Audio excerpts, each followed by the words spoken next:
Hi, Rashid here again. Today we are going to look into power. I think I'm going to create two videos on power.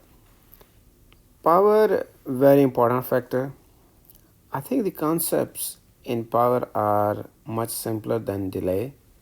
However, I think implementation for power or optimization power is not that easy, or it's not as sometimes a clear flow as delay. Anyway, the goal here is to understand in this and next video, goal here is to understand the concept of power. What are the different components?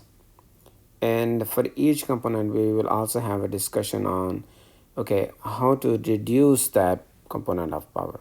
So what you see here, I already mentioned kind of overview of it. As I said, it's pretty simple. The total power in CMOS circuit, and here we will use an example of inverter as a representation of overall CMOS. I mean, when you have a complex circuits, there are a number of input changes, number of transistor changes, but I think the key thing in a complementary CMOS, which you have a PMOS, which is connected to supply voltage, and then you have NMOS connected to ground. So PMOS when is on, NMOS is off, and NMOS on, PMOS is off, and that is our ideal, beautiful CMOS CMOS gate. So we will have a discussion a little bit idealistic situation. Okay, so total power in CMOS is a component of, there are three components. The first one I'm calling dynamic. Second one short circuit, and third one is the leakage. Actually, I call this dynamic because it means when the inputs is changing, or as a result the output is changing. Actually, both of these components, you can call them dynamic because these both components come when your actual gate is making a transition. That could be 0 and 1, or that could be 1 and 2 0. 0 to VDD or VD to 0. That's what happens. And this component is when there is no, this goes on when even when there is no switching activity. So that is even more problematic. At least here, if you can control your switching, you can reduce it. But here, you know what, even when you don't have anything, this component is there, so it's a lot more dangerous. Today's video is going to be about this component, which I call pre-dynamic. Before I explain you what I notice in different books, that they sometimes talk about energy, sometimes talk about power. So I thought it's very important that first you understand, okay, what's the difference between the two. Difference is very sometimes can be confusing, and sometimes they are used interchangeably as well, like they use energy when they mean power and all that. So just want to get the definition up front. Energy is the actual amount of work or the heat that dissipated during a single event. So when 0 to 1 transition happens, or 1 to 0 transition happens, here a single event is, there is no relationship to a certain time or certain time period. So that is energy, and it is in joules. Now, power is where the concept of time comes into action. So we know that, okay, how much energy is for a single transition, and here we are extended over the time period. You can say when a signal toggles over the certain time. So the concept of time comes in, rate at which energy is dissipated over a specified time, I should say. And specific. And this is in watts, joules per second. So this is joules and this is watt. And this is typically what we mean when we say power. This is our beautiful friend, a CMOS inverter with the PMOS connected to VDD and MOS connected to ground. The beauty in ideal situation, or the way we want this complementary MOS operate, is when input is 1, I mean high, which is VDD, this is on. When its input is 0, this is on. And so let's look into the first cycle. Means we are at 0. Okay. This is output. Okay, don't get confused with this. So I think this means that um,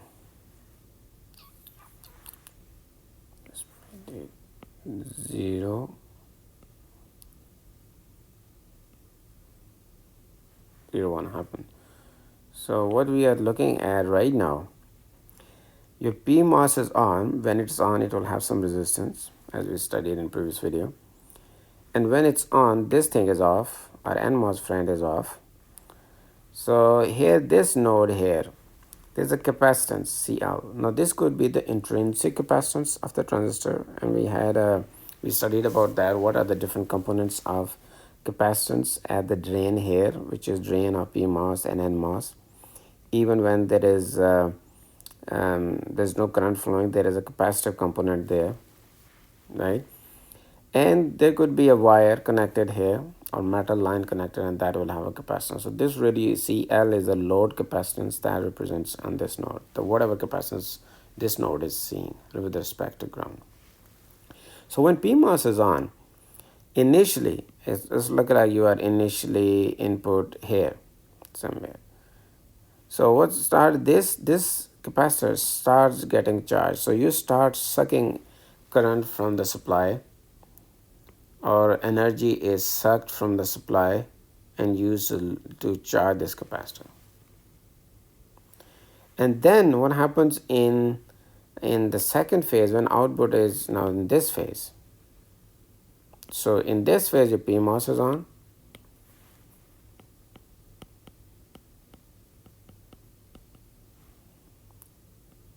And gradually when it reaches a certain point, then NMOS is on. And when NMOS is on, what happens? Now NMOS is on, then this one is showing resistance of NMOS and PMOS is off. Now there is no more supply voltage to suck energy from, but there is a ground which attracts the energy. So energy is now sucked into ground. And where is that energy? That capacitance, that where we store that energy, now that energy will come through this and dissipate through this resistor. So that is happening in one cycle. When input changes is 0 to 1, output from 1 to 0. This is at first. Now the first thing you need to understand, okay, how much energy in these two events happen, right? One was, let's use this one input.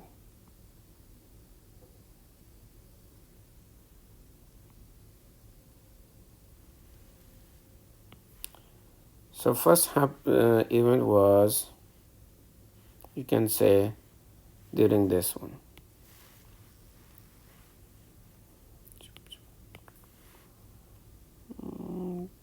Let's do this one. So this is where first event happened, and this is where we stayed in that event and eventually were able to charge the capacitor. The second one, the event starts from here and stay like this. So these are the two phases. For the first phase, which is this one, first question is how much energy are we taking from the supply? So energy formula for energy, and I'm not driving that formula here, and I will later on will show you how I came up with this one. But here at the higher level, just understand, just believe me, trust me, that energy supplied by the supply voltage is equal to CL, which is the capacitance connected to this node, or total capacitance this node is seeing. You multiply it by VDD, the supply voltage, to the power 2, the square of the supply voltage. So the total energy sucked from the supply voltage is CL VDD square. And then I'll also show you later on in mathematically that the energy stored on the capacitor is not all of it, is half of it. Where the rest of energy goes, that energy goes which dissipates in this transistor, or which is the resistance of this, which is really fighting against the resistance caused in the channel. So EC, capacitor, energy stored in the capacitor is half of CLVDD square, and the energy dissipation in PMOS is half CLVDD square. Now when the second half cycle comes, now this is off, this is on. The energy that was stored here, which was half CLVDD squared, actually that all of that energy it dissipates here. Half of a CLVDD squared actually in the E of N, the NMOS. So the energy that we took initially, it was stored here and then so total energy is a constant. So this is important. I wanted to put up front because some of the books, you can get a bit of confusing situation in overall what energy, what is the power, how much is taken, how much dissipates here and there. It's simple. Now we bring power into action. This was energy. Look, energy, energy, energy. And this is energy. And what is power? Power where the specific time comes into action. So this is energy of the two events. And the thing is, those two events just repeat themselves, right? That depends upon how much and how often input switches. But whenever it switches, whenever it switches, I mean, it means it changes from one to another logic level, one logic level to another logic level. And both these actions are going to happen. Charging of the capacitor and the discharging of the capacitor. So power, energy per time, joules per second equal to watt. And let's energy per cycle, like both transitions, and, or I should say, per energy per two events, which is same as cycle. In cycle, two events happen, but 22 per two events. And how many times those two events happen in a cycle? Once that two events separate thing happen. And if the input is, let's say this input is changing regularly, let's say we have like a clock type signal or whatever other signal switches at a certain rate, assuming it's a certain rate, it doesn't have to, but if assume, I mean mathematically all you're trying to create like okay, for a particular situation, here is my equation, and then for a realistic or real situation, then I make some assumption. That's the whole thing we do in mathematics. So we try to get to a particular situation and come up with an idealistic type of equation, and then use that as an idealistic situation, and then use it for different use cases. So multiply that one energy happening in one cycle with the two events, and then multiply that with the frequency. Frequency is how many iteration or changes in 1 second, right? 0 to 1 and 1 to 0, that is 1. So this energy is half into capacitor, half charge into capacitor, half then in NMOS. Or this is really equal to that CLVDD square, that remember that we actually took from the supplier. I mean, we cannot consume more than what was supplied, so we consume CLVDD square and multiply with F. By the way, this frequency is 1 over time period, so this is time period, and if you take inverse of that is called, for example, it's let's say 100 megahertz. Okay, how much it becomes to time period becomes 10 nanosecond. I hope I'm right. You can correct me. And then when you take of this,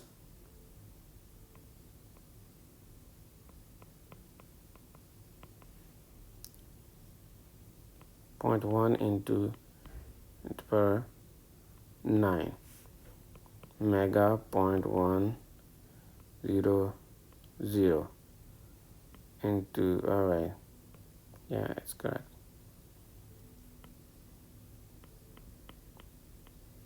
Cycle per second, or 100 mega, and cycles per second is hertz.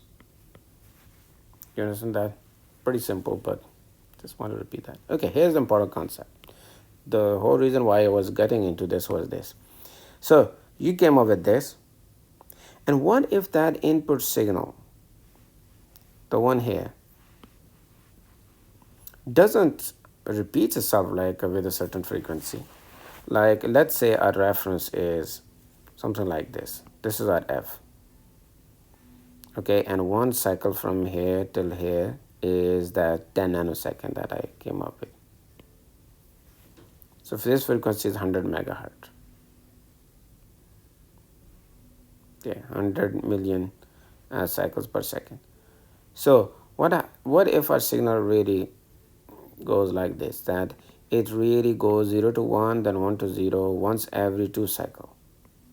So one cycle, another cycle, nothing happens here, then it changes. So this is like a half of this frequency, or you can say like is a 0.5 f, 0.5 half of f, or 0.5 multiplied by f is the frequency of this.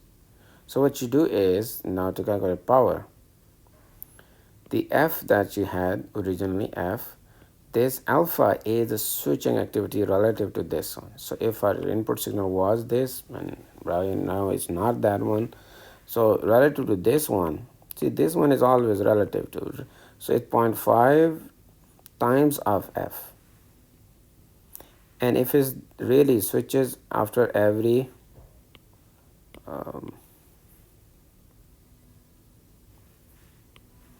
after every 10, okay, that's the total 10, and switch 1 0 to 1 and 1 to 0. Okay, whenever it says switching, mean both events, 0 to 1 and 1 to 0.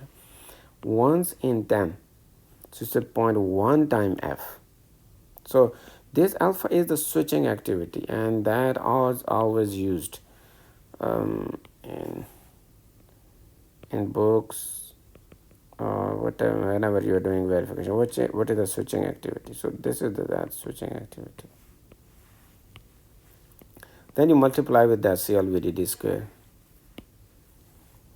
or you can say f over 2, f over 10, and that is your power. Okay.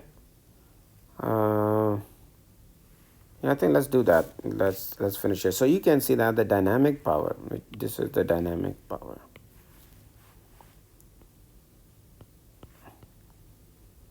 Typically, that's a pretty major component of the power if you look at this. So on a transistor, the capacitance that's connected to output, and that output capacitance is combination of intrinsic, means the capacitance, the inside capacitance, the diffusion capacitance, the drain capacitance, multiply the supply voltage power of 2, square of the supply voltage, and then correct switching activity. So these are the two factors it depends on. So as let's understand this dependency here, because that is really important here. Yeah, I didn't put anything. This is strange. So first thing is CL. What is CL? As I mentioned, this is a load for one inverter, and let's say you have hundreds and thousands of those transistors, AND gate, NAND gates, NOR gates, flip-flop, latches, all those are made of NMOS and PMOS devices. So if you generally look at the load that you have, and that is really the capacitance of those, all those, and what happens then as we scale, as in every 2 years or 18 months, roughly 2 years, technology gets smaller, and I will do videos on scaling, and you will understand that. Then the beauty of that is that the number of transistors get a lot more, actually doubled every 2 years. Now they get smaller, so you can think of, okay, wow, they got smaller, that means that the diffusion regions got smaller, like drain area got smaller, they have less capacitance, but overall we have a lot more now. Okay, so still a lot of capacitance. So generally you consider that, okay, all the diffusion that goes through the change, that capacitance, then your wires are connected. So generally, how much is the, and capacitance, if you remember, is the width, is the area. So the higher the area, which is WL, higher the width of the transistor, higher will be the capacitance. So if there are more transistors, generally CL more, okay, there is more capacitance, more interconnect, there will be CL will be more. So if you really want to reduce power here, reduce the CL, have less number of transistors that are switching. The second dependency is supply voltage. Higher the supply voltage, and that is a critical one because square of power, it gets higher dependency on supply voltage. Less supply voltage, less dynamic power. Then third component is this frequency, how often you make a transition, which is really that F, or switching activity, alpha F or F. I should call alpha F. That's really switching activity. The lower switching activity, lower you will be transitioning this load, less charging, discharging will happen, and less power. So pretty obvious, right? Switching activity, CL, VDD square, those are the three components that you really, if you are the one contributing to your dynamic power, and understand that and reduce all these things, and your power will be less. All right, that's it. In the next video, we will look into how I came up with those equations, CL VDD square and half CL VDD square. So we will spend a little bit of time on that. For now, that's it. Thank you so much.